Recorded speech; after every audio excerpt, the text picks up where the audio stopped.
요나서 2장 1절에서부터 10절 말씀입니다.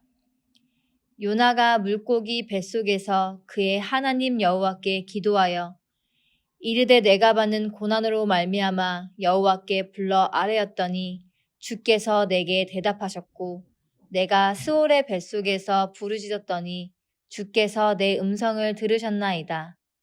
주께서 나를 깊은 속 바닷 가운데에 던지셨으므로 큰 물이 나를 둘렀고 주의 파도와 큰 물결이 다 내 위에 넘쳤나이다.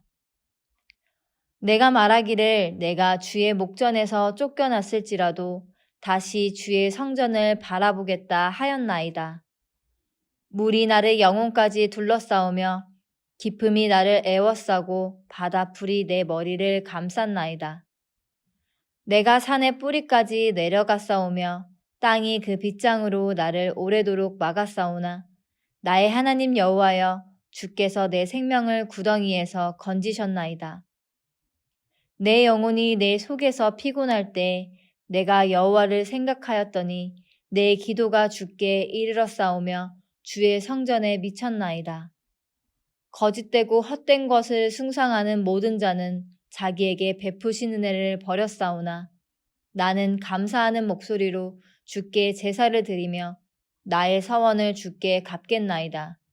구원은 여호와께 속하였나이다 하니라. 여호와께서 그 물고기에게 말씀하시매 요나를 육지에 토하니라. 오래전 일본 기독교회사 답사차 일본을 다녀온 적이 있습니다. 나가사키에 들려서 원폭 기념관을 관람하게 되었는데 그 기념관을 다 돌고 나온 이후에 저는 솟구쳐 오르는 분노를 참을 수가 없었습니다. 그것은 원자폭탄을 투하한 미국에 대한 분노가 아니라 일본인들에 대한 분노였습니다. 자신들이 저지른 전쟁과 수많은 희생의 역사는 뒤로 한 채 철저하게 자신들을 원폭의 피해자, 전쟁의 피해자로만 둔갑시킨 모습을 보면서 참으로 씁쓸한 모습을 지울 수가 없었습니다. 일본의 우익들은 지금도 자신들이 저지른 역사를 정당화하기 위해서 극우주의를 내세우고 또 전범들을 모아놓은 야스쿠니 신사에 참배하는 모습을 보입니다. 전쟁을 일으키고 수많은 아시아의 국가들을 약탈하고 농락했던 그들의 모습을 감춘 채 자신들의 입은 피해와 자신들이 이룬 공적만을 내세우는 모습은 두 얼굴의 모습을 가진 일본을 대표하기도 합니다. 그래서 우리에게 일본이란 나라는 참 가깝지만은 너무도 먼 나라로 느껴진다는 것입니다. 이스라엘에게도 그런 원수의 나라가 여럿 있었습니다. 그 가운데 하나는 바로 아수르라고 하는 나라입니다. 아수르는 기원전 722년에 이스라엘을 멸망시킨 나라입니다. 이스라엘을 오랜 기간 동안 괴롭혔던 나라이고 바로 이 아수르의 위협 때문에 이스라엘은 그 오랫동안 어려움 가운데서 지내야 했습니다. 그런데 오늘 말씀의 주인공인 요나가 살았던 시대, 즉 여로보암 2세가 왕으로 있던 시대는 이스라엘이 굉장히 부강했던 시대입니다. 상대적으로 아수르의 힘은 많이 약화되었던 시대입니다. 이러한 때에 하나님께서는 요나를 선지자로 보내셔서 이스라엘의 원수인 아수르가 회복되도록, 니느웨가 회복되도록 구원하신다라는 것입니다.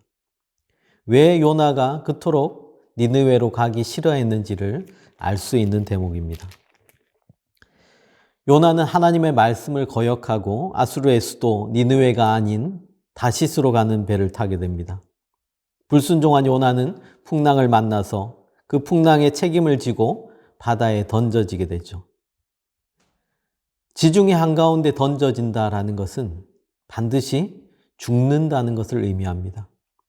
그런데 하나님께서는 이 요나를 그냥 두지 않으시고 요나를 위해 큰 물고기를 준비하셨습니다.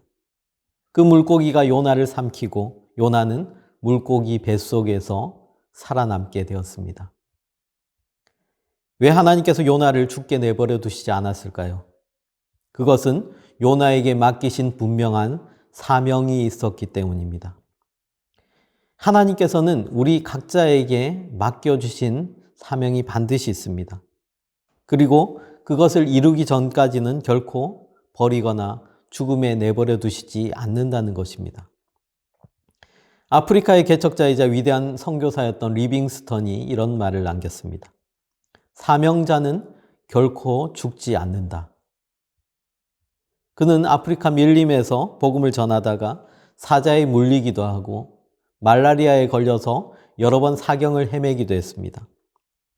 그런 죽음과 공포의 시련 앞에서도 그가 담대하게 복음 전도의 사명을 감당할 수 있었던 것은 하나님께서 자신에게 사명을 주셨기 때문이다라고 선포하고 있습니다. 요나도 어쩌면 죽은 것과 마찬가지인 물고기 뱃속에 들어가는 시련을 겪게 됩니다. 본문 2절에 보면 요나 스스로 자신이 스올의 뱃속에 떨어졌다라고 고백하고 있습니다. 이 구약 히브리인들의 개념에서 스올이라는 곳은 죽은 자들이 가는 곳이었습니다. 요나가 바로 죽은 자와 같은 상황에 처해 있음을 하나님께 스스로 고백하고 있는 것입니다. 그런데 2절 후반부에 보면 요나의 기도에 하나님께서 그 음성을 들으셨다라고 고백합니다. 죽은 것 같은 상황에서 드린 간절한 기도에 하나님께서 외면하지 않으시고 응답하신 것입니다. 요나는 자신이 죽음의 위기에 처해 있다는 것을 하나님께 고백합니다.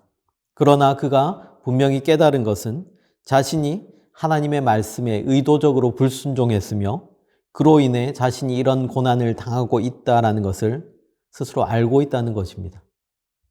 요나는 이 절체절명의 상황에서 하나님께 항의하거나 체념하는 기도를 드린 것이 아니라 그 가운데 하나님을 찬양하고 하나님을 예배하며 기도하고 있습니다. 그리고 그 깊은 바다 속에서 드린 찬양과 기도는 하나님께 전달되었습니다. 요나가 분명히 알고 있는 사실 가운데 하나는 이 모든 상황이 다 하나님께서 만들어 놓으신 상황이라는 것입니다. 만약에 하나님께서 불순종한 요나를 죽이기로 작정하셨다면 이렇게 복잡한 사건들을 일으키실 필요가 없었을 것입니다. 그냥 한 대 쳐서 요나를 죽게 하셨을 수 있습니다. 그런데 하나님은 요나가 다시스로 가는 배를 타게 하시고 풍랑을 일으키게 하시고 또 제비를 뽑는 과정에서 요나가 뽑히게 하시고 바다에 던져졌어도 하필 물고기 뱃속에 살아남게 하신 것입니다. 이 모든 과정을 통해서 요나는 분명히 깨달았을 겁니다. 자신을 이 공경 가운데 처하게 하신 것은 하나님께서 결국 자신을 돌아오게 하시는 것, 하나님께서 자신에게 맡긴 사명을 다시금 감당하도록 살려주신 것이라는 사실을 말입니다. 4절의 말씀을 통해서 요나의 심정을 우리는 잘 알 수 있습니다. 내가 말하기를 내가 주의 목전에서 쫓겨났을지라도 다시 주의 성전을 바라보겠다 하였나이다. 자신은 지금 죽음을 앞둔 처지이지만은 다시 주의 성전에 서게 된다면 다시금 하나님께서 자신에게 사명을 주신다면 그 사명을 내가 완수하겠습니다 라는 것입니다. 특별히 4절 말씀에 내가 말하기를 이란 표현을 첨부한 것을 보면 자신이 약속한 것을 반드시 지키겠다라는 요나의 의지의 표현입니다. 많은 사람들이 어려움을 극복하지 못하는 이유 가운데 하나는 바로 자신의 현실을 바로 받아들이지 못하는 데 있습니다. 자신의 모습을 인정하지 못하고 받아들이지 못하기 때문에 원망하고 또 질투하고 좌절하게 됩니다. 그래서 자신의 현실을 있는 그대로 받아들이는 것이 어쩌면 문제 해결의 출발점이라 할 수 있습니다. 지금 요나의 모습이 바로 그렇습니다. 5절 말씀에 물이 나를 영혼까지 둘러싸우며 깊음이 나를 에워싸고 바다풀이 내 머리를 감쌌나이다 라고 하고 있습니다. 요나는 지금 자신이 살아날 가망이 전혀 없다고 고백을 합니다. 스스로 처한 상황을 인정하고 있습니다. 이 절망적인 상황에서 내가 아무것도 할 수 없다는 것을 고백하면서 오직 구원은 하나님께만 있음을 요나는 고백합니다. 이제까지 요나는 하나님을 제대로 알지 못했습니다. 이방을 구원하시고자 하는 하나님의 뜻도 깨닫지 못하고 하나님의 뜻을 거부하고 도망 다녔습니다. 그러나 지금 요나는 물고기 뱃속에서 바다 밑바닥까지 떨어지는 그 고난을 통해 하나님을 새롭게 알게 되었습니다. 그 하나님을 바로 알게 될 때 요나는 영적인 어려움에서 벗어날 수 있게 되었습니다. 7절이 이렇게 말씀합니다. 내 영혼이 내 속에서 피곤할 때 내가 여호와를 생각하였더니 내 기도가 주께 이르러 싸우며 주의 성전에 미쳤나이다. 하나님을 알게 되고 하나님을 생각하게 되면 우리는 깊은 영적인 침체에서 벗어날 수 있게 될 것입니다. 그래서 요나는 이렇게 선포합니다. 나는 감사하는 목소리로 주께 제사를 드리며 나의 서원을 주께 갚겠나이다. 구원은 여호와께 속하였나이다 하니라. 자신이 살아나가서 하나님께 서원을 갚겠다는 것입니다.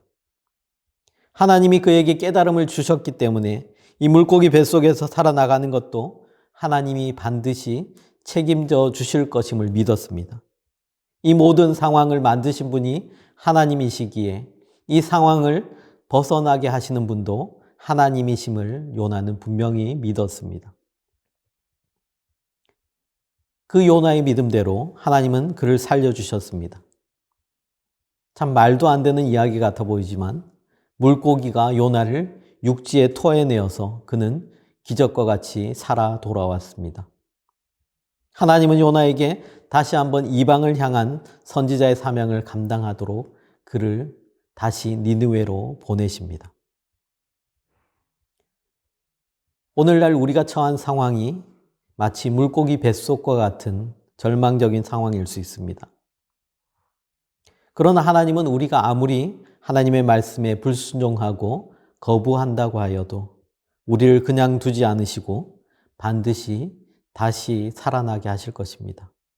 우리 하나님이 인애와 긍휼의 하나님이시기 때문입니다. 깊은 바닷속 같은 절망에서 하나님이 우리를 건져주시기를 간절히 원합니다. 우리의 간절한 기도에 응답하시는 하나님의 놀라운 손길을 경험하시는 저와 여러분의 오늘의 삶이 되기를 간절히 축복합니다. 기도하겠습니다. 하나님 아버지, 오늘 우리가 처한 상황들, 특별히 코로나19로 모두가 어려움을 겪고 질병으로 고통스러워하는 이때에 우리에게 들려주시는 하나님의 음성을 듣기 원합니다. 하나님은 우리를 깊은 바다와 같은 수렁에서 반드시 건지시는 분이심을 믿습니다. 우리의 간절한 기도에 반드시 응답하시는 신실하신 하나님이심을 믿습니다. 우리의 간절한 기도, 이 나라와 이 민족을 위해 간절한 마음을 담아 올려드리는 기도에 응답하시고 우리를 이 어려움에서 건져 주옵소서. 우리의 참된 소망이 되시는 예수님의 이름으로 기도합니다. 아멘.